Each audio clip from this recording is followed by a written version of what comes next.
Hello, my name is King Link, and today we're doing a preview of Slay the Spire. Now, unlike previous previews, I'm going to actually be doing this with just a voiceover, however long I talk, and then just put the footage with it. I won't be referring to what's on the screen directly. If it lines up, amazing, but it's not intentional. No, I'm not going to be cutting up a footage. I will be doing a full review at the end that does do that, but the idea of this is just kind of to talk about the first 30 minutes of the game, actually first hour, and see how it goes. With that said, let's get started with Slay the Spire, and Slay the Spire is a rogue-lite deck builder. What does that mean? Well, let's separate them. A rogue-lite means it's a game that has a almost random aspect to it. There's a lot of reasons why something's not a rogue-like. In this, there's actually a progression system where your character levels up. The levels actually we'll talk about, but it's basically just unlocks more cards.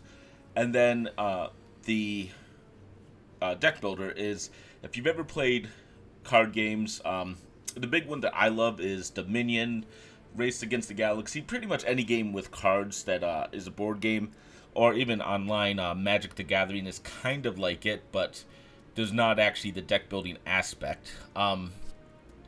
You can and almost every card game is similar to this. You basically will build up a deck out of that, and the difference between a deck builder and just a collectible card game like Magic is that in a deck builder, the game itself is the act of building a deck. You'll see it somewhat on the screen, but basically you start the game with 10 cards. At the end of each encounter, basically any monster that attacks, you get a reward. Now you can skip the reward, of course. You'll see it on the screen, but you can actually choose one of 3 cards. If you choose one of the cards, you get that card in your deck from now on. When you build your hand of 5 cards at the beginning, you're drawing from that pile, and there's a discard pile. It's a very interesting idea. As a gameplay element, it really works, and Slay the Spire is really good. It does really remind me of parts of Dominion and all, and we'll talk about that as we go.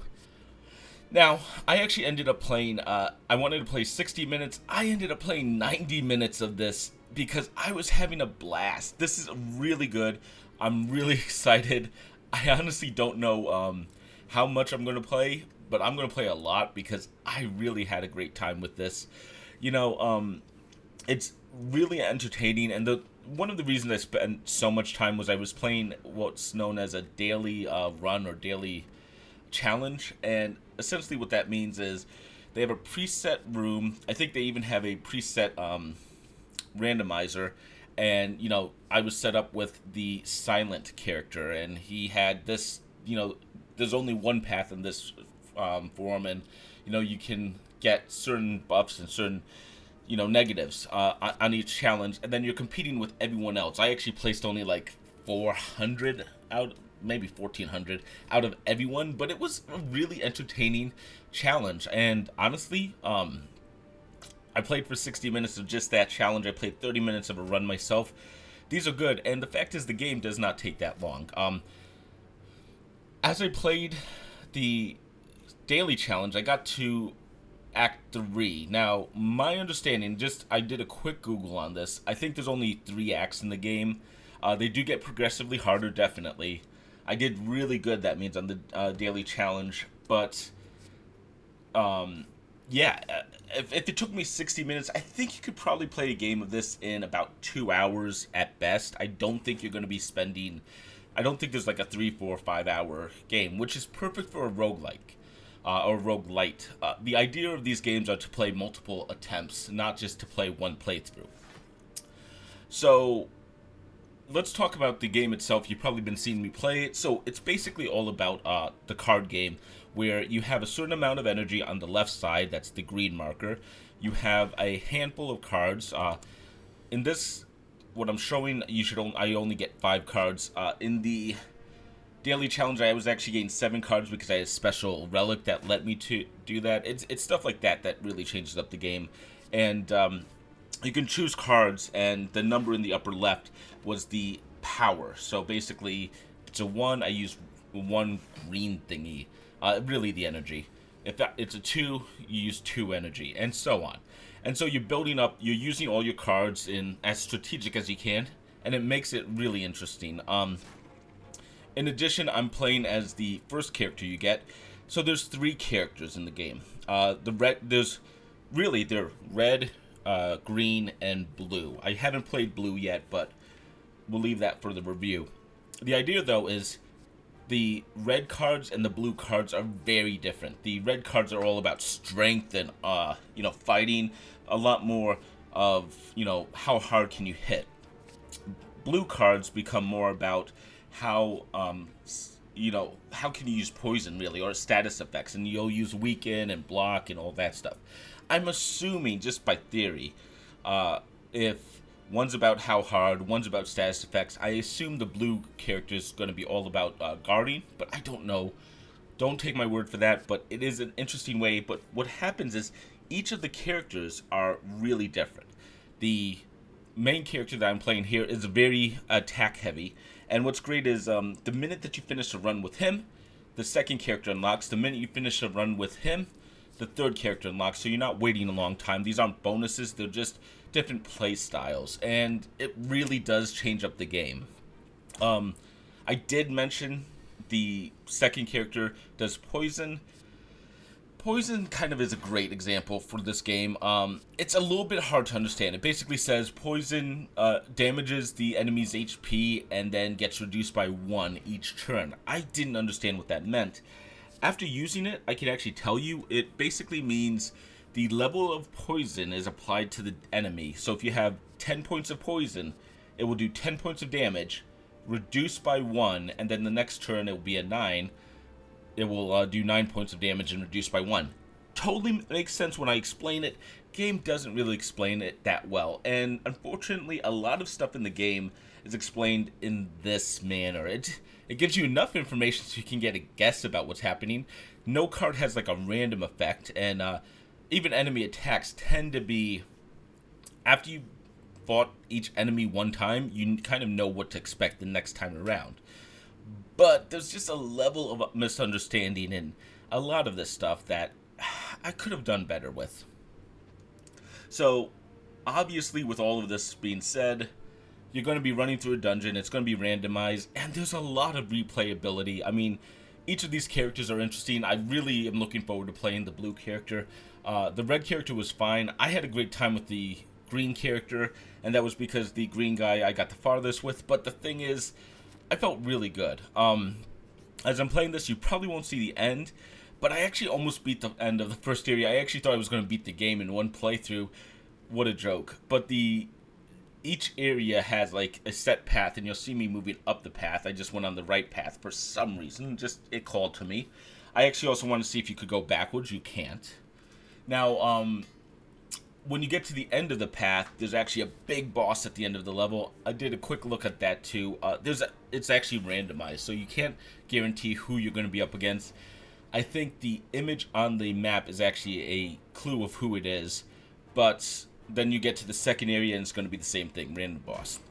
So, a lot of randomness in this game. It's actually a really interesting game in that way, and the whole idea of the game is going to be how well can you build your deck by the choices given to you, because you can't guarantee what card you're going to get.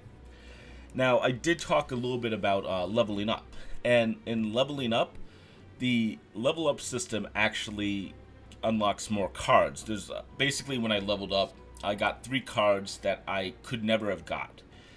Essentially, what's happening in the game is there's a rarity chart. There's, commons, there's rare cards that can show up. Those tend to be better. Not always, but tend to be. It's all about how you build your deck, like I said. Then there's like, I'm not sure the exact levels. I can't remember it off the top of my head. But then there's ultra rare, and then there's like super rare, or however it goes. And the idea, or epics, I think they call it. But basically, each card is more rare. The higher rarity, there's a number of cards at the top of the rarity chart that are unlocked as you level up. And how you level up is essentially play the game, you get a certain amount of points at the end of the game. I didn't do well in this one. I think I got about 150. Like I said, the daily challenge, I got like 300, and I hate pointing out at that because I'm not showing it, but just shows the different levels. got about 300, which got me my first unlock. Second unlock is like I think twice as far, and so on. But the idea of this is like as you're playing, you're going to unlock better and better cards.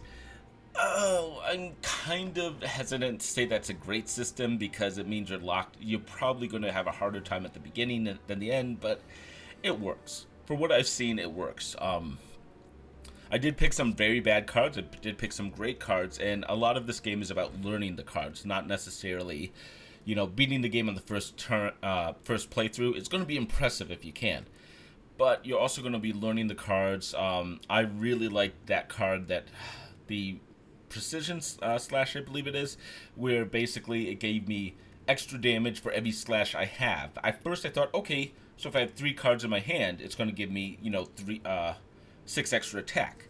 No. It's how many slash cards are in your deck total. Interesting system. Really works well. Like I said, like all this stuff is, you have to play the game to understand how the game works so that next time you play it, you can be like, oh, I know how that card works. That precision slash card is amazing.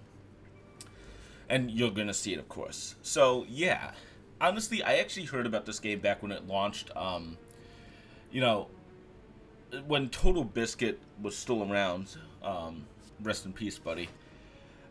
Him and Dodger kept talking about it over and over. And it's just like, I heard how much fun they had. And I always wanted to play this game.